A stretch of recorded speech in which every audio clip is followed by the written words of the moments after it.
Hello everyone, welcome to a new video.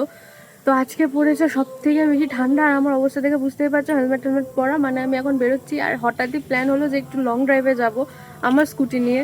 তো চলো সেই ভিডিওটা আজকে শেয়ার করবো তোমাদের সাথে। আর এই ভিডিওটা আমার অন্য ভিডিওদের থেকে একদমই আলাদা, সেটা বুঝতেই পারছো। তো চলো কথা না বললে যাই, লাঞ্চও করিনি, এখন আগে গিয়ে লাঞ্চ করবো, তো সবটা তোমাদের সাথে শেয়ার করবো। চলো। ভেবে তো ছিলাম যে কল্যাণী থেকে লাঞ্চ করে তারপরেই যাব, কিন্তু গাড়ি যখন একবার স্টার্ট হয়ে গেছে তখন আর থামাথামির সিন নেই। যতক্ষণ না পেটে ইঁদুররা দৌড়াদৌড়ি করছে ততক্ষণ গাড়ি চালাতেই থাকবো। তারপরে যেখানে গিয়ে দেখবার সহ্য হচ্ছে না খিদে, তখনই খেতে নামবো। তো বেরিয়ে পড়েছিলাম তো দিল্লি রোডে যাব বলে। তো প্রথমে ভাবিনি কোথায় যাব, বাট হ্যাঁ, দিল্লি রোডে যেতে যেতে ভেবে ফেলেছি। তো চলো ওখানে গিয়ে শেয়ার করি। তো আমাদের তো কোনো ডেস্টিনেশন ছিল না যে কোথায় আসবো। গাড়ি নিয়ে চলতে চলতে দিল্লি রোড দিয়ে সোজা চলে এসেছি চন্দননগর। আর এখন যেহেতু বললামই যে লাঞ্চ করে আসিনি, তো লাঞ্চ করতে যাবো হচ্ছে জলশ্রীতে, যেটা আমি আগে কোনোদিনও আসিনি, তোমরা হয়তো অনেকেই এসেছো। তো চলো। জলশ্রীটা বহু পুরনো আর অনেকভাবে প্রত্যেক বছর কিছু না কিছু নতুন ওটার ভেতরে রিনোভেটস হয়। তো আমি আগে কোনোদিনও আসিনি, এই প্রথমবার এলাম। আর এসে শুনছি নাকি যে জলশ্রীর একটা নতুন ক্যাফেও খুলেছে। এটা তো মেন রেস্টুরেন্টটা, আর দেখো নিচে নেমে এসেই তো মেন রেস্টুরেন্টটা পাবে, আর এটা তার কিচেন রুম। আর ওই যে ওই ছোট্ট বোর্ডটাতে রয়েছে ক্যাফে। চলো প্রথমে ক্যাফেটা ঘুরে আসি। এই যে দেখো, ক্যাফেটা একদমই রিসেন্টলি ওপেন হয়েছে, মানে আমি যখন ঢুকলাম এটার ভেতরে তখন আমি একটা রং করেছে যে নতুন রং করে যে স্মেলটা, সেটাও পাচ্ছিলাম। আর ক্রিসমাসের জন্য সুন্দর ডেকোরেশনও করা ছিল। আর দেখো দুটোই কিন্তু এরকম নদীর মাঝে। আর ওই যে মেন রেস্টুরেন্টটা, তো এটা হলো, আমি তোমাদের সাথে ক্যাফের একটু মেনু হালকা করে শেয়ার করে দিলাম। এখানে সব অনলাইন মেনু, তো ওই জন্য আমি ভালো করে শেয়ার করতে পারলাম না। জানি না তোমরা কত দূর কি দেখতে পাবে, বাট তাও একটু কষ্ট করে পজ করে একটু দেখে নিও। আমি চেষ্টা করেছি তোমাদের সাথে শেয়ার করার, যতটা পারবে একটুখানি পজ করে দেখে নিও। এবার চলো যাই ওই মেন রেস্টুরেন্টের দিকে। তো চলে এসেছিলাম। মেন রেস্টুরেন্টের বাইরেটাও এত সুন্দর ডেকোরেশন করা, এখানে সন্ধেবেলায় বসে খাবার খেতে কিন্তু খুব মজা হবে। তো আমরা আর বাইরেটায় বসবো না, কারণ এবার যাবো ভেতরটায়। আর ক্রিসমাস ট্রিও সুন্দর করে ডেকোরেশন করা ছিল। আর ভেতরে আমি এরকম সাইডের সিট চাইছিলাম, তো সেই জন্য আমি কিছুক্ষণ ওয়েটও করেছিলাম। এই সাইডের সিটটা চাওয়ার কারণ হচ্ছে এটার ভিউ আর অ্যাম্বিয়েন্সটাও খুব সুন্দর। বাট অ্যাম্বিয়েন্সের থেকেও বেশি এরকম জানলার ধারে গঙ্গার জল দেখতে দেখতে, মাঝিরা নৌকো নিয়ে যাচ্ছে, কেউ কেউ মাছ ধরছে, এগুলো দেখতে দেখতে খাবার খাওয়ার মজাই আলাদা। তো দেখো আমি এখানে মেন রেস্টুরেন্টের মেনুও তোমাদের সাথে শেয়ার করে দিচ্ছি। জানি না তোমরা কত দূর কি বুঝতে পারবে বলে, বাট এই মেনুটা দেখা হয়ে যাক, আমি তোমাদের সাথে এটা যে স্ক্যানারটা আছে সেটা শেয়ার করব। তোমরা যদি কেউ আসতে ইচ্ছুক হও তাহলে স্ক্যানারটা কিন্তু তোমরা স্ক্রিনশট মেরে এখানের মেনুগুলো দেখে নিতে পারো। আমি জানি আমি খুব ভালো করে মেনুগুলো দেখাতে পারিনি, কারণ ফোনের মধ্যে না এরকমভাবে দেখানোটা সিরিয়াসলি পসিবল হচ্ছিল না। আর এত মেনু, তো আমি স্ক্রল করব করব আর তোমরাও বিরক্ত হয়ে যাবে। তো সেই জন্য আমি ভাবলাম এই যে স্ক্রিনশটটাই তোমরা নিয়ে নিও।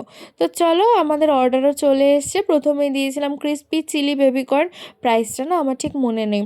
তো চলো এবার আমি ক্রিসপি চিলি বেবিকর্নটা আমার প্লেটে সার্ভ করি। আর সত্যি কথা বলতে ডেকোরেশনটা না খুব সুন্দর করেছিল। আর ননভেজ তো আমি সবসময় খাই, বাট ভেজের মধ্যে না ক্রিসপি চিলি বেবিকর্নটা আমার ফেভারিট বললেই পারো। আমি এটা খুবই পছন্দ করি খেতে। আর তোমরা এই উইন্ডো সাইডের ভিউটা দেখতে পাচ্ছ, মনে হচ্ছে না যেন সুন্দরবনে চলে এসেছি। তো যাই হোক, আমার কিন্তু এরকমই ফিলিং আসছিল। আর খাবার তো অসাধারণ টেস্টি ছিল। আর অর্ডার করেছিলাম বিরিয়ানি, বিরিয়ানির সাথে কিন্তু রায়তাটা ওরা ম্যান্ডেটারি দিয়েছিল।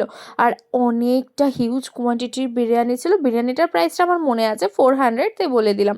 আর সত্যি কথা বলতে বিরিয়ানিটা না এতটা গরম ছিল যে আমি সার্ভই করতে পারছিলাম না, তাই অনেকটা ওয়েট করে করে তারপরে সার্ভ করেছি।